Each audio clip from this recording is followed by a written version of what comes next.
Welcome to part 2 of our New York adventure. If you haven't had the chance to watch part 1, you can pause the video now and click the link above or the link in the description. When we left you last week, we were at Alexander Hamilton's home in Harlem. We took the bus to explore Midtown Manhattan, beginning with St. Patrick's Cathedral.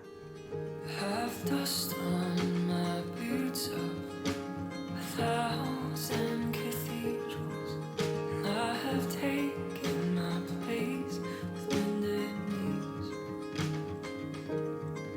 and I have raised my voice with a multitude of angels whose nests are treasured by your trees. Let's go!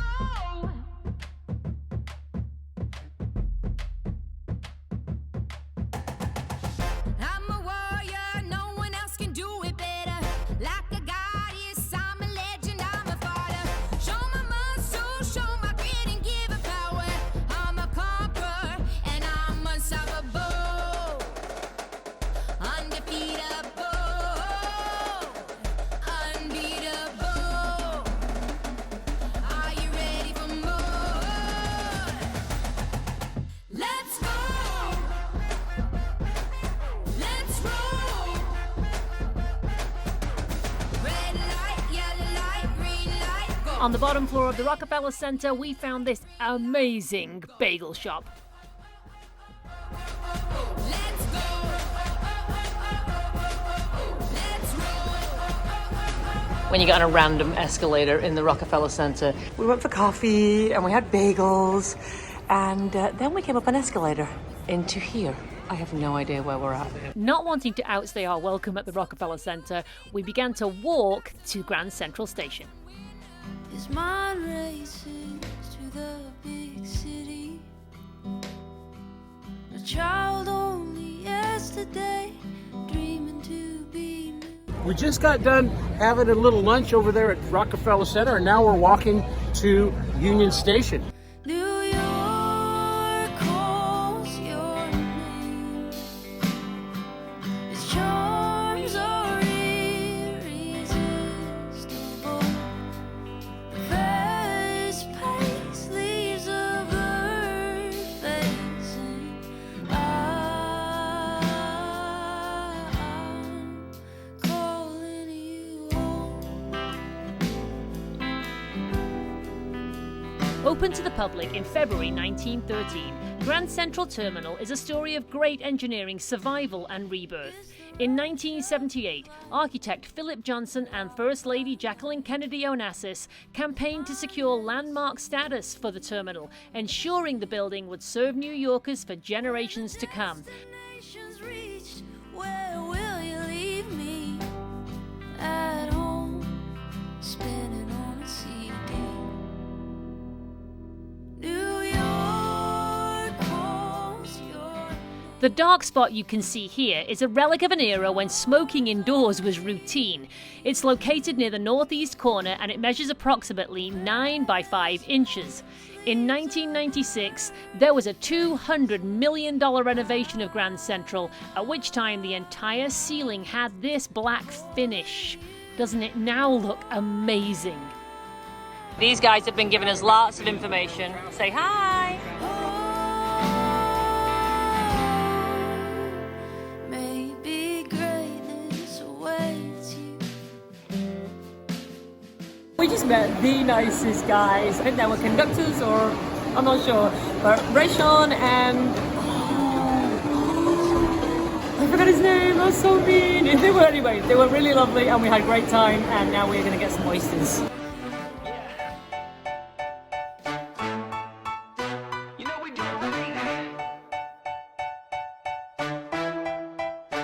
We do it right. Always on your side. I'm here for you, for what you need, to lend a helping hand. From Grand Central Station, we took the subway to Lower Manhattan and the Brooklyn Bridge. And when you call, we'll answer you and always get you through. Don't matter where you go, 'cause we're always there. Well, Kat, where are we? Look, We're on the Brooklyn Bridge. here we are walking up the Brooklyn Bridge, and it's just full of people and vendors. This whole section is all vendors. It's a mile across. We'll probably make it part of the way across. And There are guys jet skiing down here on the East River. 'Cause we do it right, any place, anytime. the Brooklyn Bridge is the largest suspension bridge in the world. By the time it was built, it was first to span the East River, and it was constructed by John Roebling. Sadly, Roebling was critically injured during construction. His son Washington took over, but also became too sick to continue. And in the end, it was Washington's wife, Emily, herself a civil engineer, who oversaw the completion of the bridge.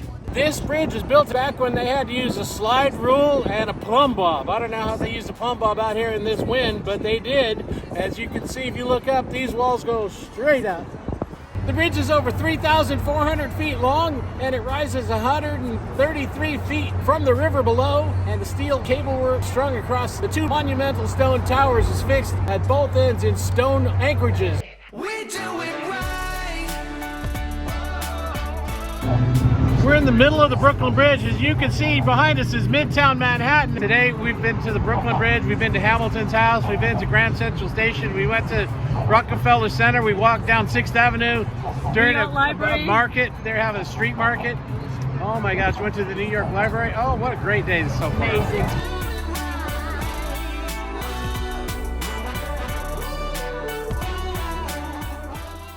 This was a long day with many miles of walking. We made our way back to One World subway station and headed back to the RV park. Smile, smile, smile. We love it when you smile, smile, smile. We'll make you smile. We are at Liberty Harbor RV Park. This is the best location for coming into New York. It's incredible. But we do want to make it very clear, you are very close to people. We've had the back of people with us like right here.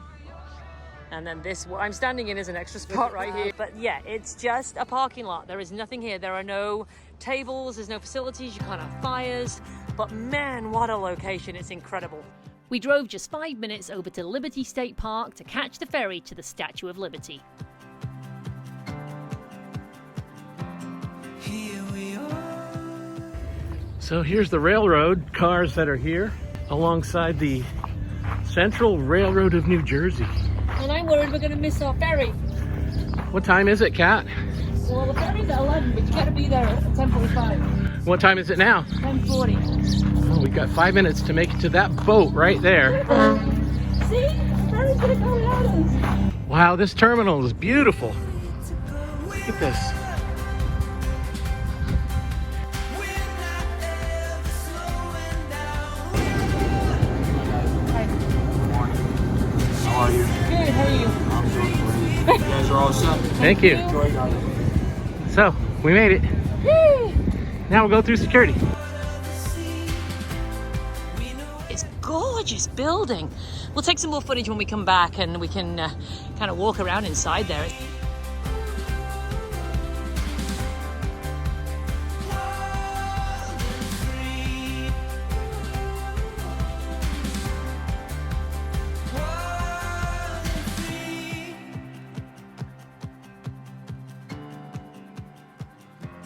Here we go.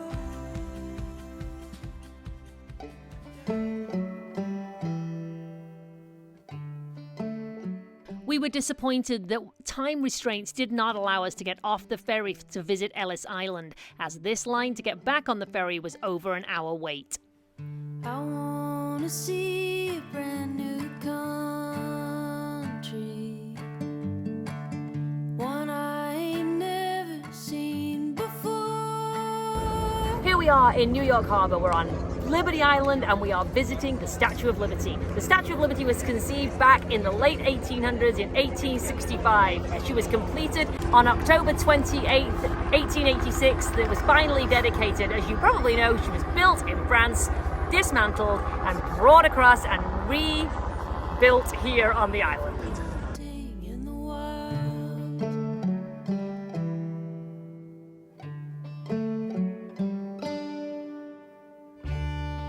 Everybody knows the poem that is written on the bottom of the statue. That poem was actually written by a lady. Her name was Emma Lazarus, and sadly, she died before it was chosen as the poem to go on the base of the statue.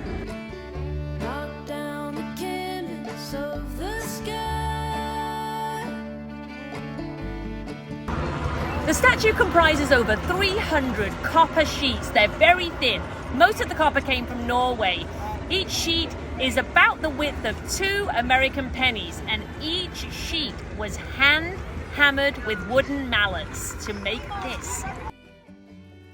As you can see behind us, there's construction going on, and they're doing some replacement of some of the coping stones up here right above my head that have been deteriorating. The pedestal actually stands over 90 feet and weighs 23,500 tons.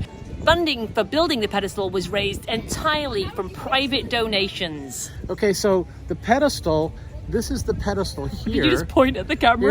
Here's a pedestal up here. And then this wall, of part of the old fort, is like a giant in the shape of a 5-pointed star, and it's part of the old fort. This is where they're doing the repair on this wall here. I don't know how tall this wall is, but this is 90 feet here. Oh, wanderer, wayside shrines, I rely on the kindness of strangers. I'm a wayfaring stranger.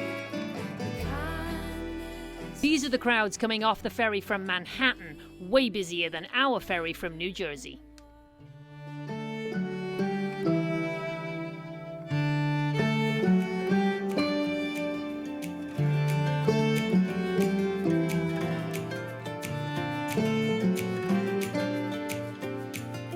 Anywhere that you go, blue skies are sure to follow. It happens every time.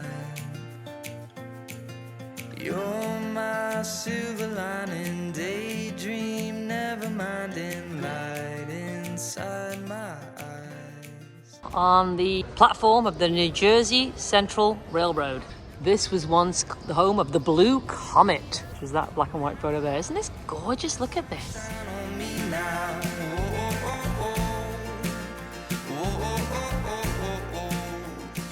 Each of these pillars here tells you which train went from this track and every stop it stopped at.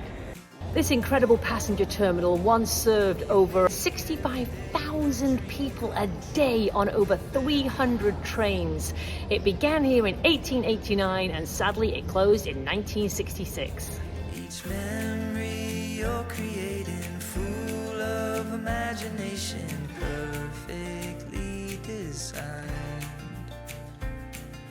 My whole heart is taken, all yours, no mistaking, always on my mind. Once we dropped the truck back at the RV park, we once again took the subway or the path over to One World Trade and then hopped on a quick subway ride from Fulton Street down to the Battery.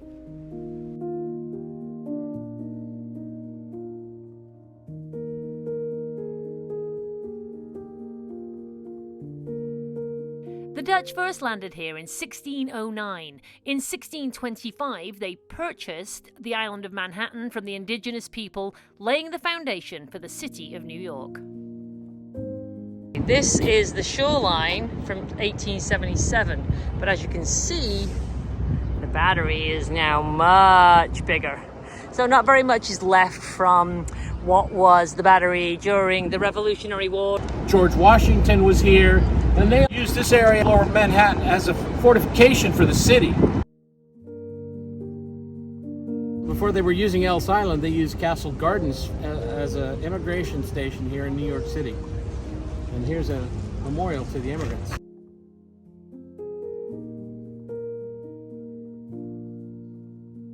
The Battery is also the location George Washington arrived to head to Federal Hall, not far away from here on Wall Street, to make the first ever United States presidential inauguration speech. On the Battery is the Fort Clinton National Monument. We're in Castle Clinton, and right here we have the original battery walls. These were uncovered in 2006 when they were actually uncovering the old ferry stops. Not only was this a military installation, after the military use it became a gardens, but then it became an opera house. And the famous Jenny Lind, if you've seen the movie The Greatest Showman, P.T. Barnum brings Jenny Lind. This was a beautiful opera house, and this is where she came and sang. I think that this Clinton Castle and what was a fort and what was the Opera House has become a victim of that horrible thing that happened worldwide in 2020.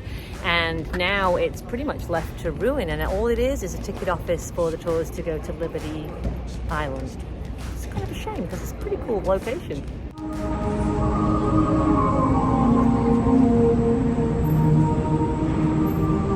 Isn't this pretty? It's called the Sea Glass Carousel. Oh my goodness, it's so beautiful.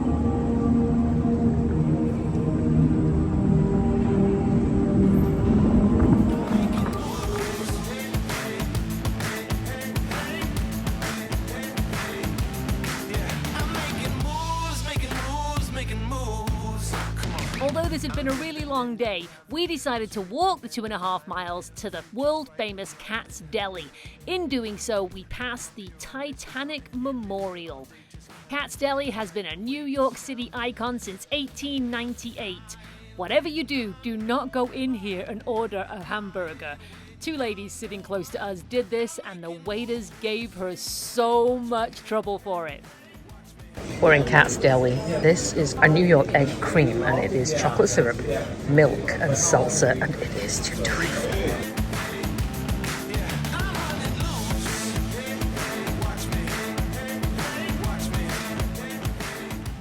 We just had pastrami sandwich, we had potato latkes, we had blintzes, and matzo ball soup. What a great restaurant. New York classic.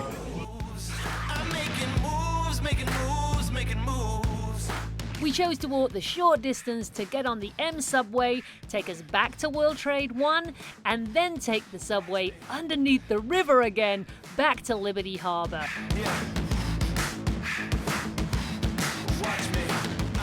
We have had an incredible few days in New York.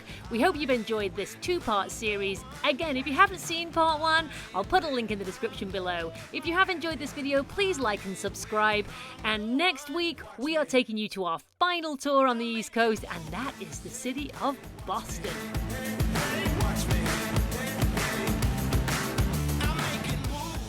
Until then, we'll see you on the trails.